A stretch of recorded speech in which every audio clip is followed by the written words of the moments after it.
They said she got quiet real quick. I mean, really quick, because she knows she's in real trouble. Fani, that is. I don't want to put a black woman in jail, but if Fani Willis does not recuse herself from this case by noon on Monday, I may have no other choice than to pursue all lawful remedies. Make Fulton great again. Mr. Floyd has accused Fani Willis of illegally recording phone calls she had with Floyd's attorney, and he says that it is time for Fani to be held accountable.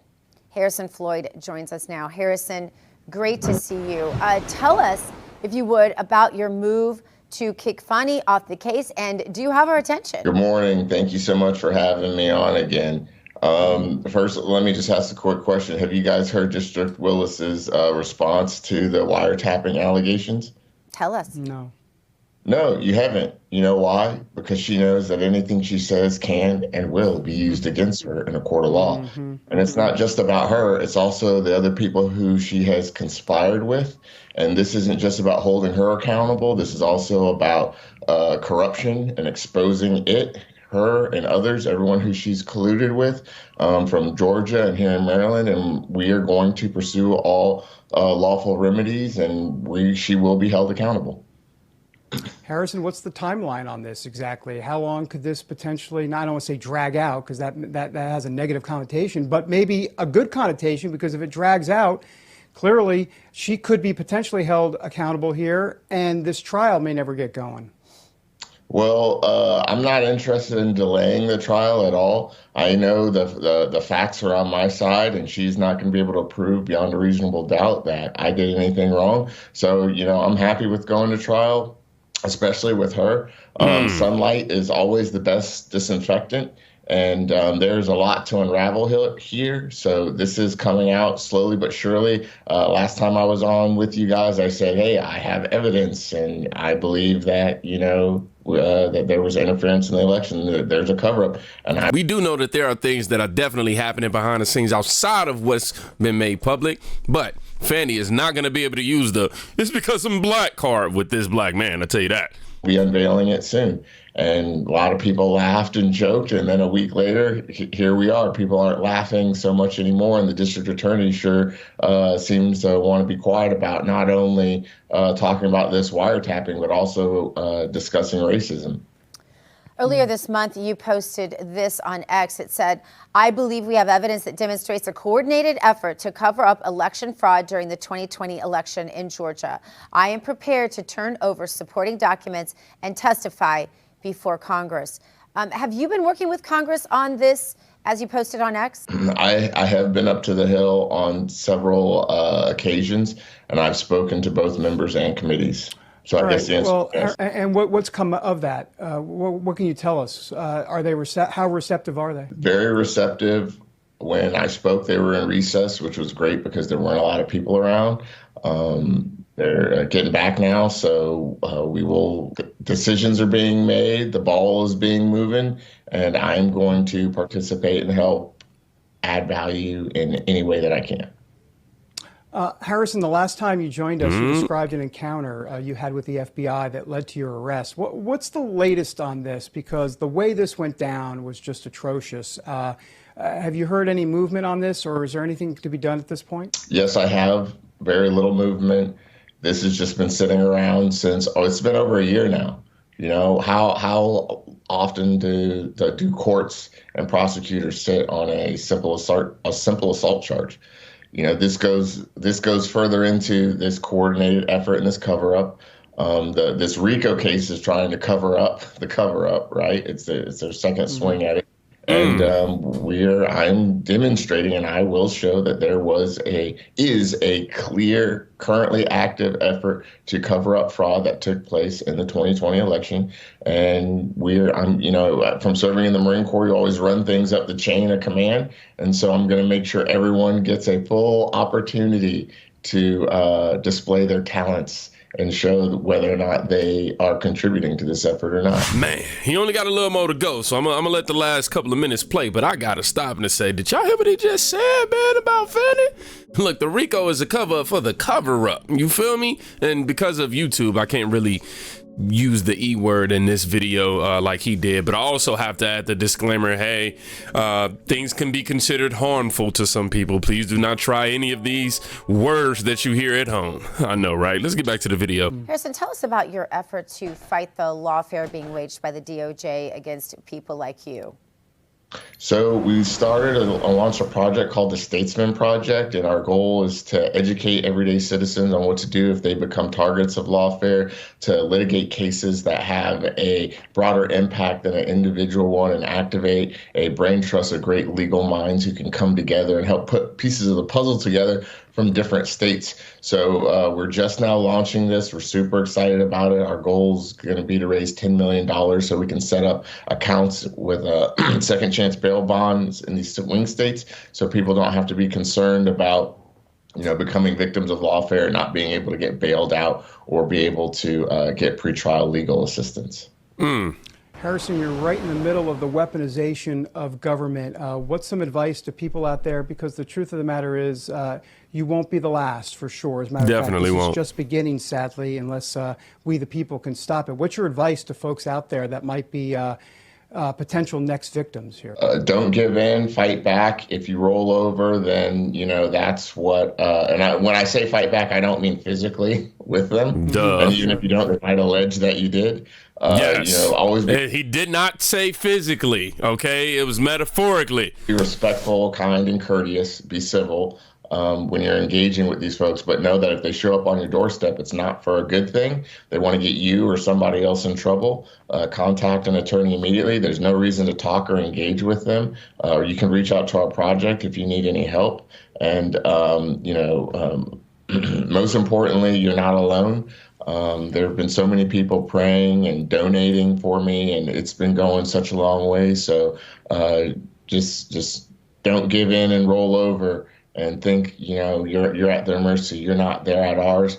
We are supposed to be controlling this government, and we will get it back into control. Harrison Floyd, man, thank you for your service, bro. The website that he said he has is statesmanproject.com.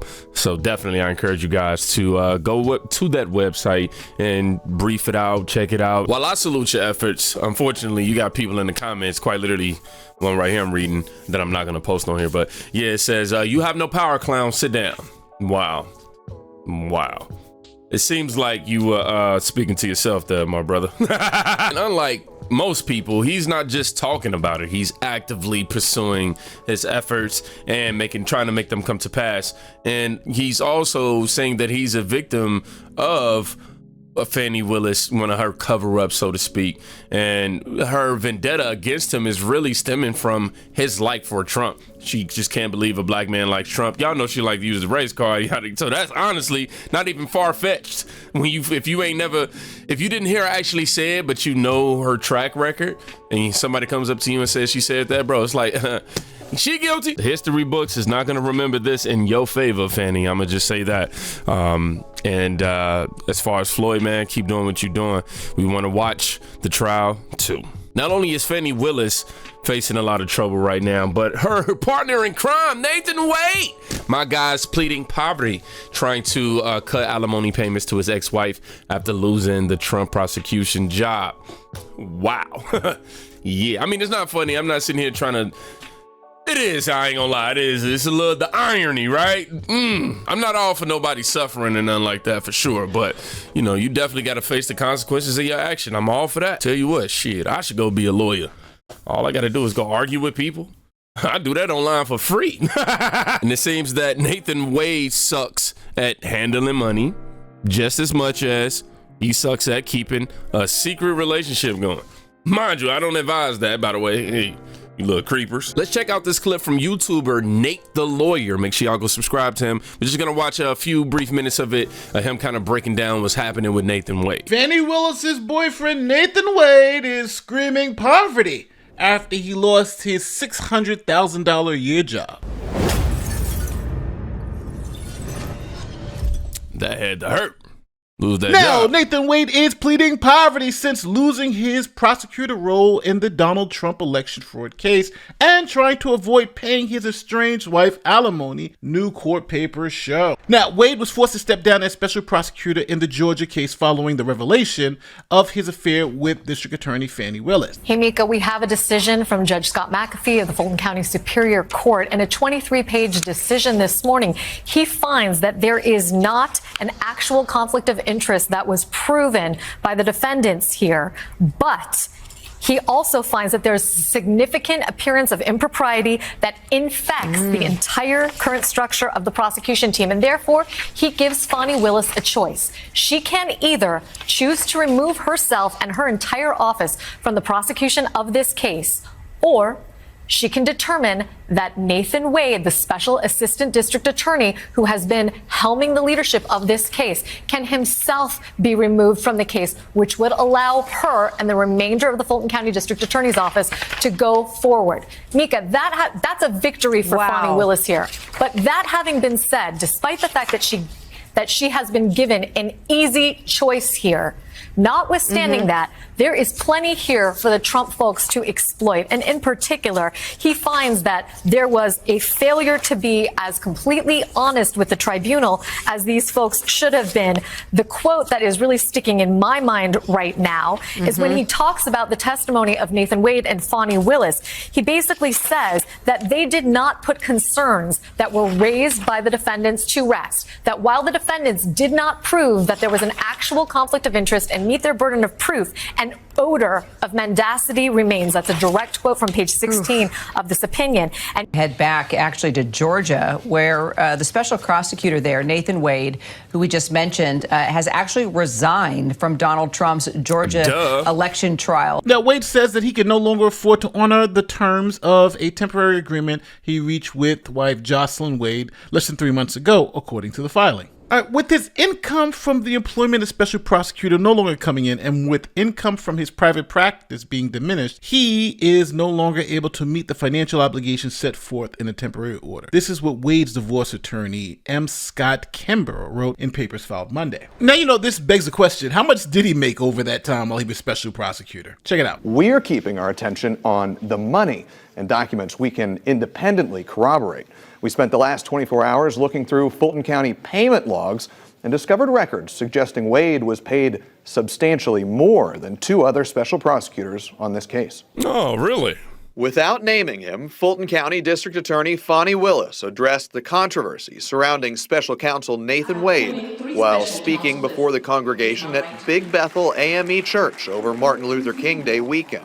We're going to stop it right here. I'll leave the rest for y'all to go actually support this man's channel. I'll leave the link in the description, but let's dive into what we just seen. Nathan, oh my gosh, bro. What happened to the hot dog franchise, my guy? Like, you know what I mean? I thought the Glizzies was out here getting you paid, man. You know, all you got to go do, look, go find somebody else, you know what I mean? Do what you got to do, you know what I mean? Go. Look, you just had over $500,000, man.